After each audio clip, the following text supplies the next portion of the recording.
दर्शकों, equality news में आप सभी का स्वागत है। मैं हूं काजल आपके साथ। चलिए शुरुआत करते हैं आज की प्राइम टाइम खबरों में इस वक्त की बड़ी खबर के साथ। लोकसभा में स्वर कोकिला लता मंगेशकर को उनके निधन पर श्रद्धांजलि दी गई। उनके सम्मान में लोकसभा की कार्यवाही 1 घंटे के लिए स्थगित कर दी गई। शाम के 4 बजे सदन की ओर से लोकसभा अध्यक्ष ओम बिरला ने लता मंगेशकर को श्रद्धांजलि अर्पित की। इस दौरान ओम बिरला ने कहा कि लता मंगेशकर देश दुनिया में सुरों की मलिका के रूप में जानी जाती थी। इसके साथ ही उन्होंने कई भारतीय भाषाओं में लगभग 25,000 से अधिक गीत गाए। बिरला ने कहा कि विलक्षण प्रतिभा की धनी लता जी को विभिन्न पुरस्कारों से सम्मानित किया गया, जिनमें भारत रत्न, पद्म विभूषण, पद्म भूषण तथा दादा साहेब फाल्के सम्मान आदि शामिल है। उन्होंने कहा कि फ्रांस ने भी उन्हें अपने देश के सर्वोच्च सम्मान से सम्मानित किया। बिरला ने कहा कि वह नवंबर 1999 से नवंबर 2005 तक राज्यसभा की सदस्य भी रही। इसके साथ ही स्वतंत्रता की स्वर्ण जयंती पर संसद के केंद्रीय कक्ष में उन्होंने गीत गाया। बिरला ने कहा कि उनका निधन संगीत, कला और सांस्कृतिक जगत के लिए एक अपूरणीय क्षति है। उनकी विलक्षण प्रतिभा को उनके जीवन पर्यंत विभिन्न पुरस्कारों से सम्मानित किया गया। लता जी द्वारा राष्ट्र के प्रति किए गए उनके योगदान को देखते हुए वर्ष 2000 में उन्हें भारत का सर्वोच्च नागरिक सम्मान भारत रत्न प्रदान किया गया। फिल्म जगत से जुड़े अनेक पुरस्कारों के अतिरिक्त वर्ष 1969 में उन्हें पद्म भूषण, वर्ष 1989 में दादा साहेब फाल्के सम्मान, वर्ष 1999 में पद्म विभूषण से सम्मानित किया गया। साथ ही फ्रांस ने वर्ष 2009 में उन्हें अपने देश के सर्वोच्च सम्मान से सम्मानित किया गया। दिल्ली स्थित क्रांतिकारी युवा संगठन के छात्रों ने आज शिक्षा के अनौपचारिक कारण के खिलाफ दिल्ली विश्वविद्यालय के वीसी ऑफिस के बाहर जमकर प्रदर्शन किया। प्रदर्शन के दौरान छात्रों में काफी आक्रोश देखा गया, जिसकी वजह से वीसी ऑफिस का बैरिकेड हटाकर छात्र आगे बढ़े।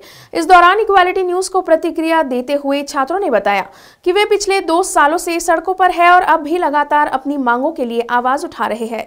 कोरोना के मामले कम हो गए हैं, मंदिर मस्जिद कार्यालय खोल दिए गए हैं, चुनावी रैलियां भी हो रही है, पर शिक्षण संस्थान नहीं खोले जा रहे हैं, जिसके मद्देनजर क्रांतिकारी युवा संगठन के छात्रों ने आज शिक्षा के अनौपचारिकरण के खिलाफ दिल्ली विश्वविद्यालय के वीसी ऑफिस के बाहर छात्रों ने प्रदर्शन किया।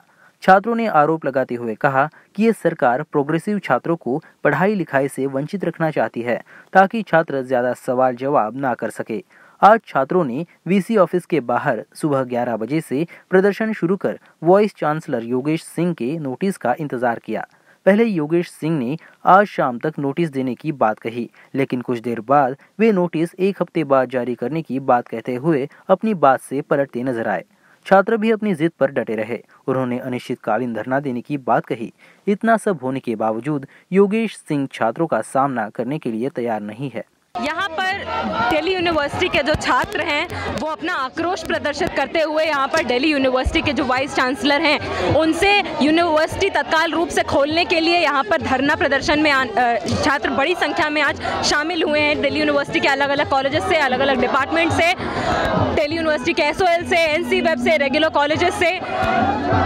यहाँ पर आज ये बात हम पहली बार नहीं, एक पूरा यहाँ पर दिल्ली यूनिवर्सिटी के आर्ट्स फैकल्टी के सामने पिछले साल दिवाली के पहले, दिवाली के बाद एक आंदोलन चला है यहाँ पर हम स्टूडेंट्स का कि यूनिवर्सिटी कैंपसेस को खोला जाए। हम ऐसे दौर में रहते हैं जहाँ पर आपदा के नाम पर जो सबसे फंडामेंटल सर्विसेज सबसे पहले जो खोली जानी चाहिए वो यूनिवर्सिटी और कॉलेज और स्कूल होने चाहिए, जबकि हकीकत में क्या होता है कि सबसे आखिर में यूनिवर्सिटी, कॉलेज और स्कूल खोले जाते हैं और सबसे पहले आपदा में बंद कर दिए जाते हैं, जबकि अंत तक लिकर शॉप्स और सभी अय्याशी के अड्डे हमारी मार्केट में खुले हैं। तो आज के समय में यहाँ पर हमारा मौजूद होना इसलिए ज़रूरी है क्योंकि छात्र और वो छात्र खासकर जो कि हाशिए के समुदाय से आते हैं, उनका सबसे बड़ा नुकसान आज हो रहा है। आज ये सरकार, हमारी जो कॉरपोरेट पसंद सरकार है, जो अंबानी अडानी की सरकार है, उसने नई शिक्षा नीति 2020 के जरिए और शिक्षण के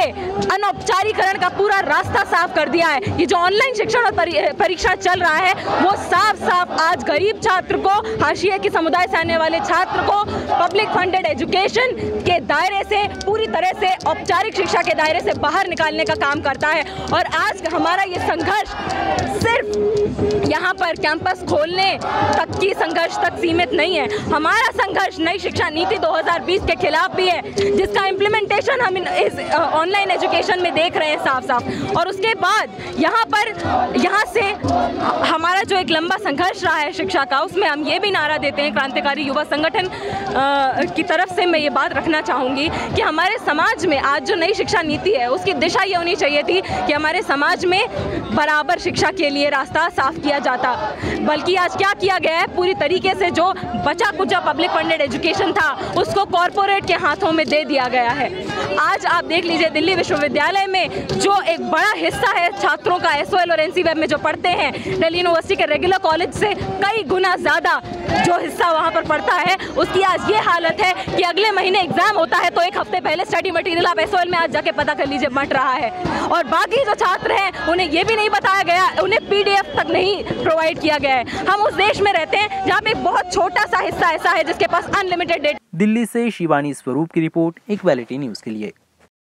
उज्जैन में सोमवार को NSUI संगठन ने विक्रम विश्वविद्यालय का घेराव किया।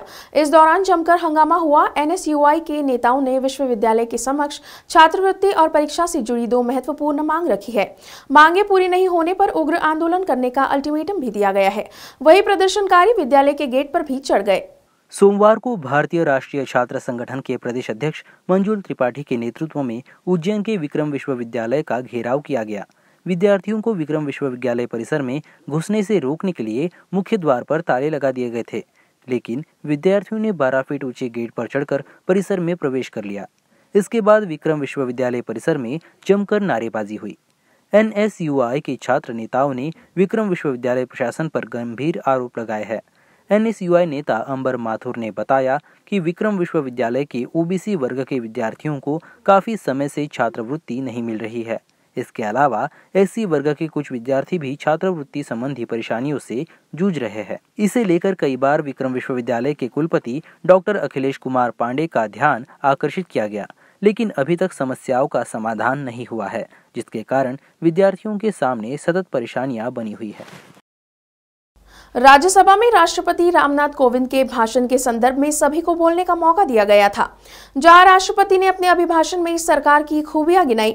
हालांकि इसी मुद्दे पर आपत्ति जताते हुए आम आदमी पार्टी के नेता संजय सिंह ने कहा कि जब उन्होंने अभिभाषण पढ़ा तो उसे लेकर ये समझा कि जो कुछ अभिभाषण में कहा गया है वो वास्तविक सत्यता से परे है। वहीं धर्म सांसद में कुछ लोगों द्वारा गांधी के विषय में किए गए विवादास्पद वक्तव्य पर भी संजय सिंह अपनी बेबाक राय रखी। धन्यवाद मान्यवर, आपने मुझे महामहिम राष्ट्रपति के अभिभाषण पर अपनी बात कहने का मौका दिया।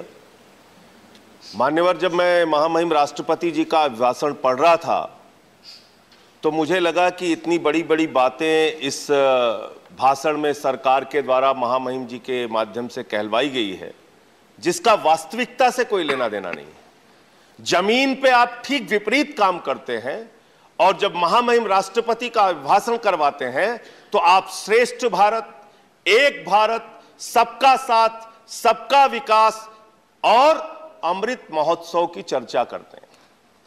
माननीय, मैं बड़ी विनम्रता पूर्वक आपके सामने सरकार से पूछना चाहता हूं, आप देश के महापुरुषों को याद कर रहे हैं, बहुत अच्छी बात है, याद कीजिए, लेकिन आजादी के 75वें अमृत महोत्सव में, आजादी के 75 वर्ष पूरे होने पर अगर महामहिम राष्ट्रपति के अभिभाषण में गांधी जी की भी चर्चा कर देते तो आपको शर्मिंदा होना पड़ता, आपका सर शर्म से झुक जाता। अहिंसा के पुजारी राष्ट्रपिता महात्मा गांधी को धर्म संसद बुलाकर उत्तराखंड में अपमानित किया जाता है मान्यवर, मध्य प्रदेश में अपमानित किया जाता है मान्यवर, छत्तीसगढ़ में अपमानित किया जाता है मान्यवर। मैं कहना चाहता हूं, अगर यह सरकार गोडसे की विचारधारा पर चल रही है तो मुझे कुछ नहीं कहना, लेकिन अगर गांधी के प्रति जरा भी सम्मान है तो उन लोगों के खिलाफ मुकदमे दर्ज करके उनको जेल के सीखचों के पीछे डालना चाहिए। यह राष्ट्रद्रोह है मान्यवर। बापू का अपमान हो रहा है। दुनिया के किसी देश में चले जाइए, आप कहते हैं हम भारत से आए, लोग कहते हैं गांधी जी के देश से आए। उस महात्मा गांधी का अपमान इस देश में हो रहा है मान्यवर, आजादी के 75वें साल में, और सरकार खामोश, प्रधानमंत्री जी खामोश, कोई उसकी चर्चा नहीं करते, क्योंकि कहीं ना कहीं भारतीय जनता पार्टी जिस विचारधारा से आती है वो विचारधारा गोडसे को महिमा मंडित करने की विचारधारा है, गांधी के विपरीत काम करने वाली विचारधारा है। उत्तर प्रदेश में 10 फरवरी से पहले चरण के लिए 11 जिलों की 58 सीटों पर मतदान होगा। इस बीच आम आदमी पार्टी के राज्यसभा सांसद संजय सिंह रविवार को अलीगढ़ पहुंचे, जहां उन्होंने शहर विधानसभा की प्रत्याशी मोनिका थापर के समर्थन में जनता से वोट मांगे। इस दौरान संजय सिंह ने केंद्र में सत्ताधीश बीजेपी पर जमकर आरोप लगाया और सभा में मौजूद लोगों से भारतीय जनता पार्टी नहीं तो भारतीय झगड़ा पार्टी के नारे तक लगवाए। इसी विषय को लेकर संजय सिंह बोले कि ये पार्टी जिस भी राज्य में जाती है वहां के स्थानीय समुदायों को आपस में लड़वाती है। बाइट संजय सिंह, आप सांसद राज्यसभा। तो मैं बता रहा था, पंजाब में हिंदू और सिख को लड़ाते हैं, यूपी में हिंदू और मुसलमान को लड़ाते हैं, हरियाणा में जाट और गैर जाट को लड़ाते हैं, महाराष्ट्र में मराठा और गैर मराठा को लड़ाते हैं, गोवा में ईसाई और हिंदू को लड़ाते हैं। इनको अपने मोहल्ले में मत बुलाना, वरना घर घर में झगड़ा करा देंगे। भारतीय जनता पार्टी का नाम है भारतीय झगड़ा पार्टी। क्या नाम है इनका? क्या नाम है? आज के बाद इनको भारतीय झगड़ा पार्टी करना, भारतीय जनता पार्टी मत कहना। भारतीय झगड़ा, भारतीय झगड़ा।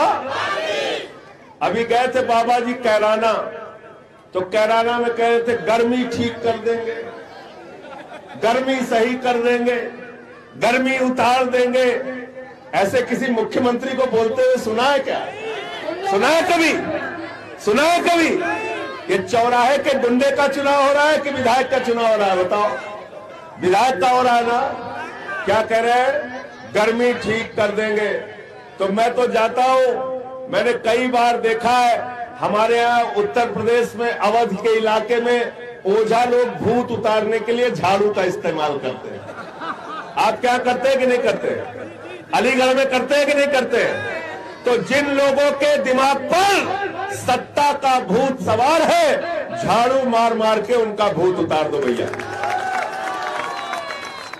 झाड़ू मार के उनका भूत उतार दो। राजस्थान के मुख्यमंत्री अशोक गहलोत ने रीट परीक्षा का पर्चा लीक होने के मामले की जांच के बीच राजस्थान अध्यापक पात्रता परीक्षा रीट की लेवल 2 परीक्षा को लेकर एक बड़ा ऐलान किया है। मुख्यमंत्री गहलोत ने रीट की परीक्षा निरस्त करने की घोषणा करते हुए सोमवार को कहा कि ये परीक्षा अब नए सिरे से होगी। अपने निवास पर कैबिनेट की बैठक के बाद संवाददाताओं से बातचीत में मुख्यमंत्री अशोक गहलोत ने इसकी जानकारी दी। अपने निवास पर कैबिनेट की बैठक के बाद संवाददाताओं से बातचीत में गहलोत ने कहा, आज हमने रीट लेवल 2 की परीक्षा निरस्त करने का फैसला लिया है। लेवल 2 की परीक्षा रद्द कर नए सिरे से परीक्षा करवाई जाएगी। इसके साथ ही उन्होंने कहा कि रीट के लिए भारत सरकार की पुरानी प्रणाली पहले प्राथमिक परीक्षा और उसके बाद मुख्य परीक्षा ला रहे हैं। साथ ही गहलोत ने कहा कि रीट के जरिए की जाने वाली भर्तियों की संख्या 32,000 से बढ़ाकर 62,000 की गई है। इनमें लेवल 1 और लेवल 2 दोनों शामिल है। उन्होंने कहा कि राज्य सरकार पर्चा लीक व प्रतियोगी परीक्षाओं में नकल आदि रोकने के लिए बड़ा कानून विधानसभा में जल्द लाएगी।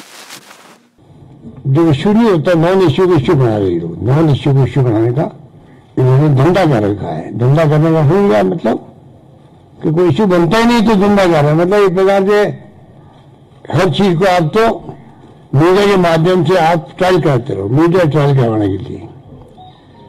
तो ये जो स्थिति बनी है वो मैं महसूस करता हूँ कानून की घटना के वक्त में भी और अभी भी महसूस करता हूँ। 25 लाख के लगभग छात्रों ने या नौजवानों ने भाग लिया। हम कितने हमने,